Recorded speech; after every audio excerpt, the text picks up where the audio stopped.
ಧರ್ಮಸ್ಥಳ ಪ್ರಕರಣ ಸಾಕ್ಷಿದಾರನಿಗೆ ಇದೆಯಾ ಜೀವ ಭಯ? 17 ಮಂದಿಯ ವಿರುದ್ಧ ಹೊಸ ಸಾಕ್ಷಿದಾರ ದೂರೊಂದನ್ನು ದಾಖಲು ಮಾಡಿದ್ದಾರೆ. ಹಾಗಾದ್ರೆ ಹೊಸ ಸಾಕ್ಷಿದಾರನಿಗೆ ಜೀವ ಬೆದರಿಕೆಯನ್ನು ಕೊಡ್ತಿರುವವರು ಯಾರು? ಹೊಸ ವಿಟ್ನೆಸ್ ಜಯಂತ್ ಈಗ 17 ಜನರ ವಿರುದ್ಧ ದೂರು ದಾಖಲು ಮಾಡಿದ್ದಾರೆ ಧರ್ಮಸ್ಥಳ ಠಾಣೆಯಲ್ಲಿ.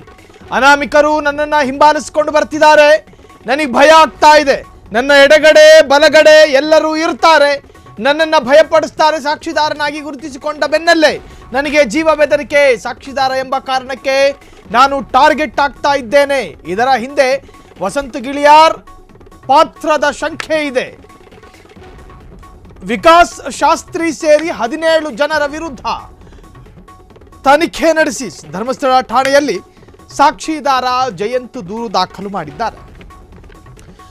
ಪೊಲೀಸರಿಂದ ಸರಿಯಾದ ಸ್ಪಂದನೆ ಸಿಕ್ಕಿದೆ ಎಂದ ಜಯಂತ್ 17 ಜನರ ವಿರುದ್ಧ ದೂರು ದಾಖಲು ಮಾಡಿದ್ದಾರೆ.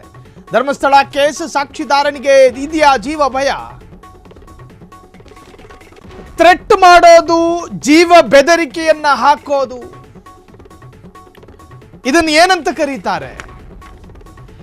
ನಿಮ್ಮಲ್ಲಿ ತಪ್ಪುಗಳಿಲ್ಲದೆ ಇದ್ದಾಗ, ನೀವು ಈ ಪ್ರಕರಣದಲ್ಲಿ ನಿರಪರಾಧಿಗಳಾಗಿದ್ದಾಗ, ಈ ಪ್ರಕರಣದಲ್ಲಿ ಸತ್ಯ ಹೊರಬರಲಿ, ಸತ್ಯಮೇವ ಜಯತೆ ಎಂದು ಹೇಳಿಕೊಳ್ಳುವಾಗ ನಿಮಗೆ ಯಾಕ್ರಿ ಭಯ?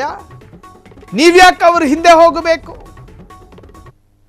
ಸಾಕ್ಷಿದಾರನನ್ನ ಬೆದರಿಸುವ ಹಕ್ಕು ಯಾರಿಗೂ ಇಲ್ಲ. ಇಲ್ಲಿಗ ಬೆದರಿಸಿದ್ದಾರೆ ಅನ್ನೋದು ದೃಢ ಆಗಿಲ್ಲ. ಇದು ಜಯಂತ್ ಟಿ ಎನ್ನುವಂತಹ ಹೊಸ ಸಾಕ್ಷಿದಾರನ ಆರೋಪ. ಈ ಆರೋಪ ಒಂದು ವೇಳೆ ಸತ್ಯವಾಗಿದ್ದರೆ ನಾನು ಕೇಳೋದು, ನೀವು ಭಯಪಡಿಸೋದಕ್ಕೆ ನೀವ್ಯಾರು?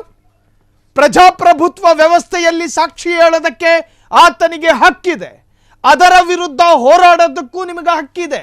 ಅದು ಹೆಂಗೂ ಹೋರಾಡಬೇಕು ಅಂತ ಹೇಳಿದ್ರೆ ವಿಚಾರಧಾರೆಯನ್ನು ಮುಂದಿಟ್ಟುಕೊಂಡು, ಸಾಕ್ಷ್ಯಾಧಾರಗಳನ್ನು ಮುಂದಿಟ್ಟುಕೊಂಡು, ಅದು ಬಿಟ್ಟು ಜನರನ್ನು ಕಳಿಸಿ ಆತನಿಗೆ ಭಯಪಡಿಸುವಂತಹ ಒಂದು ಪ್ರವೃತ್ತಿಗೆ ನೀವು ಇಳಿತೀರಿ ಅನ್ನುವುದಾದರೆ, ನಾನು ಜಯಂತ್ ಟಿ ಅವರ ಆರೋಪ ಸತ್ಯವಾದರೆ ಈ ತರಹದ್ದೊಂದು ಸೂಚನೆಯನ್ನು ಕೊಡ್ತಾ ಇದ್ದೀನಿ. ಇನ್ನೂ ಕೂಡ ಆರೋಪ ದೃಢ ಆಗಿಲ್ಲ. ಈತ ದೂರನ್ನು ಕೊಟ್ಟಿದ್ದಾರೆ. ಆ ದೂರಿನಲ್ಲಿರೋದೇನು ಅಂತ ಹೇಳಿದ್ರೆ, ವಸಂತ ಗಿಳಿಯಾರು ಸೇರಿ 17 ಜನ ನನ್ನನ್ನು ಭಯಪಡಿಸ್ತಾ ಇದ್ದಾರೆ. ಯಾವಾಗ SITಯ ಮುಂದೆ ನಾನು ಹೊಸ ಸಾಕ್ಷಿದಾರನಾಗಿ ಪ್ರತ್ಯಕ್ಷಗೊಂಡನು, ಆ ದಿನದಿಂದ ಈವರೆಗೂ ಕೂಡ ನಾನು ಟಾರ್ಗೆಟ್ ಆಗಿದ್ದೀನಿ. ಸ್ಟ್ರೇಂಜರ್ಗಳು, ಅಪರಿಚಿತರು ನನ್ನನ್ನು ಹಿಂಬಾಲಿಸ್ತಾ ಇದ್ದಾರೆ, ನನ್ನನ್ನು ಭಯಪಡಿಸ್ತಾ ಇದ್ದಾರೆ. ಅದು ಮೌಖಿಕವಾಗಿಯೂ, ನನ್ನ ಹಿಂದೆ ಬರೋ ತರಹದಲ್ಲೂ, ಹೀಗೆ ನಾನಾ ರೂಪಗಳಿರ್ತವೆ. ಭಯಪಡಿಸೋದು ಅಂತ ಹೇಳಿದ್ರೆ ಭಯವನ್ನು ಉತ್ಪಾದಿಸೋದು, ಅದೊಂಥರ ಭಯ ಉತ್ಪಾದಿಸೋದು. ಅದು ಹೇಳಿಕೆ ಮುಖಾಂತರವಾಗಿರಲಿ, ಒಬ್ಬ ವ್ಯಕ್ತಿಯನ್ನು ಫಾಲೋ ಮಾಡುವುದರ ಮುಖಾಂತರವಾಗಿರಲಿ, ಅಥವಾ ಫೋನ್ ಮಾಡಿ ಥ್ರೆಟ್ ಮಾಡುವ ಮುಖಾಂತರವಾಗಿರಲಿ, ಬೇರೆ ಬೇರೆ ರೂಪಗಳಿರ್ತವೆ. ಅದರ ಉದ್ದೇಶ ಒಂದೇ, ಆತನಿಗೆ ಭಯಪಡಿಸ್ಬೇಕು. ಸೊ ಹೊಸ ಸಾಕ್ಷಿದಾರ 17 ಮಂದಿಯ ವಿರುದ್ಧ ಹೊಸ ಸಾಕ್ಷಿದಾರ ಜಯಂತ್ ದೂರನ್ನು ದಾಖಲು ಮಾಡಿದ್ದಾರೆ. ಅನಾಮಿಕರು ನನ್ನನ್ನು ಹಿಂಬಾಲಿಸಿಕೊಂಡು ಬರುತ್ತಿದ್ದಾರೆ, ಸಾಕ್ಷಿದಾರನಾಗಿ ಗುರುತಿಸಿಕೊಂಡ ನಂತರ ಜೀವ ಭಯವಿದೆ, ಸಾಕ್ಷಿದಾರ ಎಂಬ ಕಾರಣಕ್ಕೆ ನಾನು ಟಾರ್ಗೆಟ್ ಆಗ್ತಾ ಇದ್ದೇನೆ. ಇದರ ಹಿಂದೆ ವಸಂತ ಗಿಳಿಯಾರ ಪಾತ್ರದ ಶಂಕೆಯೂ ಇದೆ. ವಿಕಾಸ ಶಾಸ್ತ್ರಿ ಸೇರಿ 17 ಜನರ ವಿರುದ್ಧ ತನಿಖೆ ನಡೆಸಿ ಧರ್ಮಸ್ಥಳ ಠಾಣೆಯಲ್ಲಿ ಸಾಕ್ಷಿದಾರ ಜಯಂತ್ ಕೂಡ ದೂರು. ಈ ಬಗ್ಗೆ ಮಾತನಾಡೋದಕ್ಕೆ ದೂರುದಾರ ಜಯಂತ್ ಅವ್ರ ಜೊತೆಯೂ ಕೂಡ ನಾವು ಫೋನ್ಗೆ ಸಂಪರ್ಕ ಮಾಡಿದ್ವಿ. ಆ ಮನುಷ್ಯ ತೆಗೆಯೋದಕ್ಕೆ ತಯಾರಿಲ್ಲ. ಸದಾಕಾಲ ಬಿಜಿ ಅಂದರೆ ಹೆಂಗಯ್ಯ ಜಯಂತ್? ಒಂದು ವಿಚಾರ ಅಥವಾ ಒಂದು ಆರೋಪ ಸ್ಕ್ರೀನ್ ಮೇಲೆ ಕಾಣಿಸಿಕೊಂಡಾಗ, ಸಮಾಜದಲ್ಲಿ ಚರ್ಚೆಯಾಗುವಾಗ ನಿಮ್ಮನ್ನ ಮಾಧ್ಯಮದವರು ಫೋನೋ ಸಂಪರ್ಕ ಮಾಡ್ತಾರೆ. ತೆಗೆಯುವಂತಹ ವ್ಯವಧಾನ ಇಟ್ಕೊಳ್ಳಿ,